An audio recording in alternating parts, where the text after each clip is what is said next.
Bonjour. La police. Ouais, j'ai l'impression. C'est Europe 1 qui vous a appelé? Ouais, tout à fait. Ouais.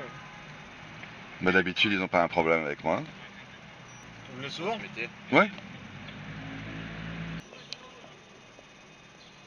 Si ce sont des détails qui poussent, qui font croire à une piste criminelle, et les politiques ne veulent pas qu'on le sache. Pour Notre-Dame, toujours? Ouais.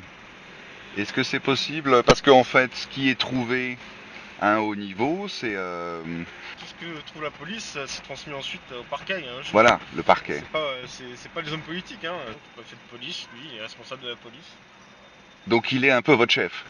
Ah bah oui, tout à fait. Mais alors si le préfet qui est très proche du pouvoir, dit il faut que tout ce que vous trouviez, vous me l'apportiez d'abord avant que ça aille au parquet. Rien ne dit que le préfet est plus ou moins proche du pouvoir. Hein. Mais il a quand même été poussé par Macron, donc c'est assez... C'est pas parce qu'on est nommé par le gouvernement qu'on est proche du pouvoir. Vous avez quelque chose contre le préfet? Mais oui, il est très méchant avec les gilets jaunes. Le préfet est méchant avec les gilets jaunes. Mais oui, on a même l'impression que depuis qu'il est venu au pouvoir, les gaz ont changé dans les gaz qui balancent sur la foule. C'est-à-dire les gaz Il reste, on a l'impression, on est malade pendant 2 jours après, on a l'impression que la composition des gaz lacrymogènes a changé. C'est pas le préfet qui fabrique les gaz lacrymogènes. Non, mais c'est lui qui peut dire bon bah maintenant on met ce gaz qui est un petit peu plus puissant, on va vous le faire mettre dans vos. Est-ce qu'il y a est-ce qu'il y a un contrôle des gaz lacrymogènes? Aucune idée. Moi, le matériel, on me le fournit. C'est ça. C'est pas moi qui le fabrique, c'est pas moi qui. Parce que vous faites. Après, nos lacrymogènes n'ont pas changé depuis le début des Gilets jaunes. Ils n'ont pas changé, non? On a toujours les mêmes tubes depuis des mois et des mois. D'accord. J'avais pensé faire un calendrier pour la police des plus jolies fliquettes. Je me demandais si vous seriez d'accord de participer. Merci. Salut. Bonjour monsieur. Bonjour. Bonjour monsieur. Bonjour. Vous n'avez pas de carte de presse, monsieur? Étrangère, si. Oui, mais vous n'avez pas de carte de presse. Non. Monsieur Riveski? Oui. Allez, vous allez venir avec nous? Où ça? Vous Au stationnez commissariat, votre véhicule, on va stationner le véhicule, sortez du véhicule. Téléphone. Tu veux que je prenne des appels? Ouais. Il n'y a rien de dangereux sur vous, monsieur? Non. Non? Là, de moi aussi, je préfère. Qu'est-ce que vous avez dans les poches? La doudoune, si vous me videz les poches intérieures, extérieures. Vous allez donner la main. C'est votre carte de presse, c'est ça? C'est l'emballage. C'est que l'emballage? Vous n'avez pas de carte de presse, non? Si. Si, elle est où votre carte de presse? Elle est dans le truc que vous avez pris. Le petit truc noir? Ouais. C'est une carte de presse étrangère ou française? L'étrangère? Étrangère, on est d'accord. On va voir ça. Venez par ici. Qu'est-ce qui se passe alors? On va vous expliquer. Alors, je vais tout vous expliquer. Vous avez pas un petit doute quand même? Non. Non. D'accord. Qu'est-ce que vous faisiez devant chez Europe 1? Bah je chope les célébrités. D'accord.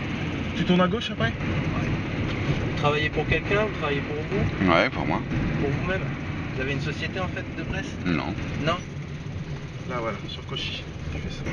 C'est le fait de ne pas être constitué en société qui est le problème? Ah, rien à voir. Fais pas un rouge, il peut pas le faire. Là, si, il va le faire, bien sûr. Bon donc le mystère reste entier alors. Le mystère, non, reste pas entier parce que c'est pour harcèlement quand vient vous chercher. Ah, harcèlement d'Europe 1? Pas d'Europe 1. Pas d'Europe 1. De quoi? Harcèlement de Madame Crespo-Marin. Ah, elle a porté plainte. Et vous faites que ça dans la vie, journaliste? Ouais. Donc je vous informe aussi que vous êtes placé en garde à vue également. Mhm. On va le monter là. Viens avec moi, monsieur. Je te rappelle après, ok? Allez, Asseyez-vous. venez. Bonjour. Non, ben tu touches à rien. Bon, monsieur, je vais vous notifier vos droits. Madame Cresto-Marin n'est pas contente alors? Alors, monsieur Rileski, en fait, vous êtes placé en garde à vue à compter d'aujourd'hui 9h20 Oui. pour des faits de harcèlement moral. Ah. Effectivement, la victime, c'est Madame Crespo-Marin qui a déposé plainte. En personne? Ah bah oui, On part plus en voyageur. en personne. Et malgré tout, vous comprenez pas qu'il faut que vous arrêtiez d'aller la voir à la sortie de... Bah je comprends qu'il faut que ce soit plus moi qui aille la voir alors.